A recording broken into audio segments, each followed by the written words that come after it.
اعوذ باللہ من الشیطان الرجیم بسم اللہ الرحمن الرحیم وَلَقَدْ ضَرَبْنَا لِلنَّاسِ فِي هَذَا الْقُرْآنِ مِنْ كُلِّ مَثَلٍ، اور ہم نے تو انسانوں کے لیے اس قرآن میں تمام مثالیں بیان کر دی ہیں، ہر طریقے سے بات کو کھول دیا ہے، کتنے ہی اسلوب ہم نے اختیار کر لیے ہیں، کتنی ہی ترتیب سے بات بتا دی ہے، لعلہم یتذکرون، شاید کہ وہ دھیان کریں تاکہ وہ توجہ کریں، سبق حاصل کریں۔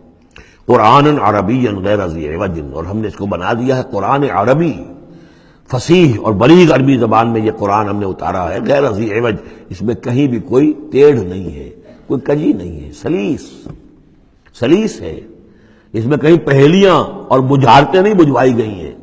اس میں جو ہے بعض اوقات ہوتے ہیں کچھ لوگ جو ہے اپنے علم کا دھونس جمانے کے لیے ثقیل الفاظ استعمال کریں گے، خاص طور پر وہ نہیں، اللہ تعالیٰ تو بڑی سلیس زبان کے اندر وَلَقَدْ يَسَّرْنَا الْقُرْآنَ لِلذِّكْرِ فَهَلْ مِن مُدَّكِرٍ، ہم نے تو آسان بنایا قرآن کو ذکر کے لیے، تو ہے کوئی جو اس سے ذکر حاصل کرے۔ قرآن عربی غیر ذی عوج لعلہم یتقون، شاید کہ وہ تقوی کی روش اختیار کریں۔ ضرب اللہ مثلا رجلا فیہ متشاکسون ورجلا سلما لرجل هل یستویان مثلا الحمد للہ بل اکثرهم لا یعلمون۔ اب یہ توحید عملی کے لیے ایک تمثیل دی جا رہی ہے۔ اللہ نے ایک مثال بیان فرمائی ہے ایک شخص کی، ایک ایسا غلام ہے جس کے کئی آقا ہیں، چار آدمیوں نے مل کر خرید لیا ایک غلام، اب وہ غلام چار کا غلام ہے، چار اس کے آقا ہیں۔ اب آپ اندازہ کیجئے کہ اس کی جان کس مصیبت میں آئے گی، ایک آقا کچھ کہہ رہا ہے، دوسرا کچھ کہہ رہا ہے، ایک باس جو ہے وہ کچھ کہہ رہا ہے، دوسرا باس کچھ اور کہہ رہا ہے۔ یہ جو ایڈمنسٹریشن کا اور مینجمنٹ کے جو اصول ہیں، تو اس میں جو سیدھی لائن جب تک نہ ہو اس سے تو سارا فساد بن جاتا ہے۔ اب وہ جو بیچارہ غلام ہے جسے چار آقاؤں کو خوش کرنا ہے، اس کی تو جان ہر وزیر کے اندر ہے۔ وہ رجلاً سلما لرجل، اور ایک شخص ہے جو پورا کا پورا ایک شخص کا غلام ہے۔ تو ایک آقا کو راضی کر لینا، اس کی خدمت کرنا، اس کو مطمئن کرنا کتنا آسان ہے، جبکہ ایک سے زائد آقاؤں کو مطمئن کرنا اور خوش رکھنا اور ان کی خدمت کا حق ادا کرنا بہت مشکل ہے۔ یہی شرک اور توحید کا معاملہ ہے۔ ایک اللہ کے بندے بن جاؤ، اسی میں سکون ہے، اسی میں اطمینان ہے، اسی میں چین ہے، ذہنی سکون اور قلبی اطمینان بھی اسی میں ہے، روحانی سکون بھی اسی میں ہے۔ اور جب تم یہ کہ یہ شرک اور بہت سے دیوی اور بہت سے دیوتا، تو ہر وقت جو ہے وہ جان کانپتی رہے گی کہ ایک دیوی راضی ہو رہی تو دوسری ناراض ہو رہی ہے، اور ایک دیوتا جو ہے اس کی کوئی ڈنڈوت کی ہے تو دوسرا ناراض ہوگا کہ میرے ہاں کوئی چڑھاوا نہیں چڑھایا، تو یہ تو ان کی جان تو ہر وقت جو ہے مصیبت کے اندر رہے گی۔ ضرب اللہ مثلا رجلا فیہ شرکاء متشاکسون، اور وہ شریک جو ہے اس کے آقا وہ زندی بھی ہیں، ایک دوسرے کے ساتھ اراد رکھنے والے بھی ہیں، تو اس کا کیا حال ہوگا اس غلام کا جو ان چار آقاؤں کا غلام ہے۔ ورجلا سلما لرجل، اور ایک جو غلام وہ ہے، ایک شخص وہ ہے جو ایک ہی آدمی کا غلام ہے۔ هل یستویان مثلا، کیا یہ برابر ہو سکتے ہیں مثال میں؟ الحمدللہ، کل تعریف اللہ کے لیے، یعنی یہ کہ صاف بات ہو گئی کہ توحید ہی صحیح راستہ ہے، بل اکثرهم لا یعلمون، لیکن یہ کہ ان کی اکثریت علم نہیں رکھتی۔ انک میت وانہم میتون، اے نبی آپ کو بھی وفات پانا ہے، موت آپ پر بھی وارد ہوگی اور یہ سب بھی مریں گے۔ ثم انکم یوم القیامت عند ربکم تختصمون، پھر تم اپنے رب کے پاس قیامت کے دن آپس میں جھگڑو گے۔ کیا جھگڑو گے؟ حضور کہیں گے کہ میں نے تو یہ ان کو بتا دیا تھا سارا کچھ، اللہ جو تو نے بھیجا تھا میں نے پہنچا دیا تھا۔ ان میں سے ہو سکتا ہے کچھ کھڑے ہو کر یہ پلی لیں کہ نہیں مجھ تک بات نہیں پہنچی تھی، یہ جھگڑا ہوگا پھر، کیونکہ اللہ تعالیٰ نے تو بھیجا محمد رسول اللہ صلی اللہ علیہ وسلم کو، اور جواب دہی ان سے بھی ہوگی۔ سورہ اعراف کی آیت نمبر 6 بڑے اہم آیات میں سے ہے وہ قرآن مجید کے، فَلَنَسْأَلَنَّ الَّذِينَ أُرْسِلَ إِلَيْهِمْ وَلَنَسْأَلَنَّ الْمُرْسَلِينَ، ہم ان سے بھی پوچھیں گے جن کے طرف رسولوں کو بھیجا، اور ان سے بھی پوچھیں گے جنہیں رسول بنا کر بھیجا۔ تم نے ہمارا پیغام پہنچا دیا تھا؟ جی ہم نے پہنچا دیا تھا۔ اسی لیے حضور نے گواہی لے لی تھی حجۃ الوداع میں، الا هل بلغت، لوگوں میں نے پہنچا دیا کہ نہیں؟ اور پورے مجمع نے کہا انا نشہد انک قد بلغت وادیت ونصحت، ہاں حضور ہم گواہ ہیں، آپ نے حق تبلیغ ادا کر دیا، حق خیر خواہی ادا کر دیا، اور آپ نے حق امانت ادا کر دیا۔ پھر آپ نے اللہ کی سے خطاب کرتے ہوئے آسمان سے بھی اشارہ کیا، انگلی سے اشارہ کیا آسمان کی طرف، اللہم اشہد، اللہم اشہد، اللہ تو بھی گواہ رہے، یہ مان رہے ہیں کہ میں نے پہنچا دیا۔ پھر آپ نے فرمایا فَلْيُبَلِّغِ الشَّاهِدُ الْغَائِبَ، اب میں نے تو تمہیں پہنچا دیا ہے، تمہارا فرض ہے کہ تم پہنچاؤ ان کو جو یہاں موجود نہیں ہے۔ یہ ہے سلسلہ جو شروع کیا ہے، یہ گویا کہ جو میں نے کل بتایا تھا رسول و رسول اللہ ہے۔ اب گویا کہ پوری امت جو ہے وہ اللہ کے رسول کی رسول ہے۔ اللہ کے رسول نے باقی پوری نوع انسانی کے لیے اپنی امت کو یہ کام سونپ دیا ہے کہ جیسے میں نے تمہیں پہنچایا تھا تمہیں پہنچانا ہے پوری نوع انسانی کو۔ تو پوری امت گویا کہ رسول و رسول اللہ ہے، اللہ کے رسول کی رسول، کہ اللہ نے بھیجا محمد کو اور محمد نے وہ ذمہ داری ان کے اپنے کندھے سے ان کے کندھوں پر منتقل کر دی۔ یہ ہے صورتحال جس کو دو جگہ قرآن میں کہا گیا۔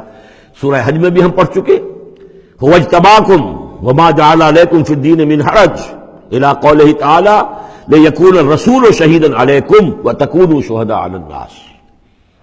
اور ادھر سورہ بقرہ کے اندر کہہ دیا گیا ہجرت کے ادھر ہجرت کے ادھر، یہ دونوں صورتیں ہجرت سے متصل قبل حج اور ہجرت کے متصل بعد البقرہ۔ اور ادھر کیا آ گیا وَكَذَلِكَ جَعَلْنَاكُمْ أُمَّةً وَسَطًا لِتَكُونُوا شُهَدَاءَ عَلَى النَّاسِ وَيَكُونَ الرَّسُولُ عَلَيْكُمْ شَهِيدًا، صرف ترتیب بدلی ہے۔ فَمَنْ أَظْلَمُ مِمَّنْ كَذَبَ عَلَى اللَّهِ وَكَذَّبَ بِالصِّدْقِ إِذْ جَاءَهُ، اس شخص سے بڑھ کر ظالم کون ہوگا جو اللہ پر جھوٹ باندھے، جھوٹ کہے، اسے کوئی وحی نہ آئی ہو اور وہ کہے کہ مجھ پر وحی آئی ہے۔ وَكَذَّبَ بِالصِّدْقِ، یا اور یہ اینڈ اور یہ دونوں جمع کیجیے گا، وہ بعد میں بتاؤں گا۔ وَكَذَّبَ بِالصِّدْقِ، اور جھٹلائے سچی بات کو جب کہ اس کے پاس آ گئی۔ یہ دونوں ایک شخص کے کردار بھی ہو سکتا ہے کہ وہ اللہ پر جھوٹ تہمت جو ہے جڑ رہا ہے اور خود جو ہے جو اللہ کی طرف سے حق آیا ہے اس کی نفی کر رہا ہے، تردید کر رہا ہے۔ اور یہ دو اشخاص بھی ہو سکتے ہیں کہ ایک تو وہ سب سے بڑھ کر ظالم ہے کہ جس اس کو وحی نہ آئی ہو اور وہ کہے کہ وحی آئی ہے، اس نے کوئی بات اپنے جی سے گھڑ کر اللہ کی طرف منسوب کر دی، تو یہ کہ اس سے بڑھ کر ظالم کوئی نہیں ہو سکتا۔ تو اسی طرح اسی درجے کا ظالم وہ ہے کہ جس کے پاس اللہ کا کلام آ جائے، صدق آ جائے، سچائی آ جائے، وہ اس کو جھٹلا دے۔ الیس فی جہنم مثوی للکافرین، تو کیا جہنم ہی میں ٹھکانہ نہیں ہے ایسے کافروں کا؟ اب اس کے برعکس دیکھیے والذی جاء بالصدق وصدق بہ، یہاں بھی یہ دونوں احتمالات ہیں۔ اور وہ شخص کے جو لایا سچائی اور وہ شخص کے جس نے سچائی کی تصدیق کی، یہ بھی ایک ہی شخص بھی ہو سکتا ہے کہ کسی شخص کے کردار میں دونوں پہلو ہیں۔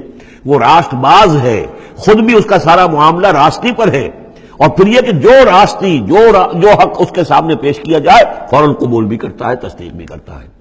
لیکن یہ کہ عام طور پر خیال یہ ہے کہ والذی جاء بالصدق سے مراد یہاں محمد رسول اللہ صلی اللہ علیہ وسلم جو لائے ہیں سچائی اللہ کی جانب سے، اور وصدق بہ سے مراد حضرت ابوبکر ہیں رضی اللہ تعالی عنہ جنہوں نے اس سچائی کی تصدیق کی ہے۔ وجاء بالصدق وصدق بہ اولئک هم المتقون، یہی لوگ ہیں جو کہ متقی ہیں۔ لہم ما یشاءون عند ربہم، ان کے لیے جو کچھ یہ چاہیں گے ان کے رب کے پاس وہ ان کو دے دیا جائے گا، فراہم کر دیا جائے گا۔ ذالک جزاء المحسنین، یہی ہے نیکوکاروں کا بدلہ۔ لیکفر اللہ عنہم اسوأ الذی عملوا ویجزیہم اجرہم باحسن الذی کانوا یعملون، تاکہ اللہ تعالیٰ ان کے وہ اعمال جو برے ہیں وہ تو ان سے دور کر دے۔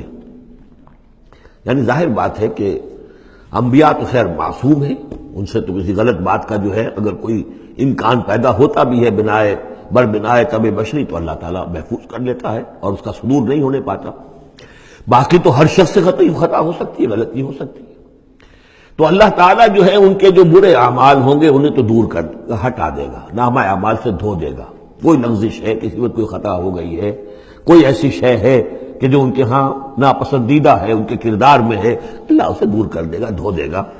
وَيَجْزِيَهُمْ أَجْرَهُمْ بِأَحْسَنِ الَّذِي كَانُوا يَعْمَلُونَ، اور ان کا جو جزا ان کی معین کرے گا وہ ان کے بہترین اعمال کے حساب سے کرے گا۔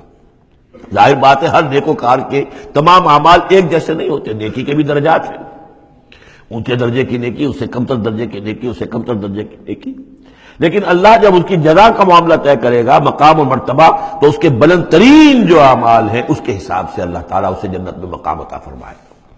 جو برے ہیں ان کو دھو دے گا، پاک کر دے گا۔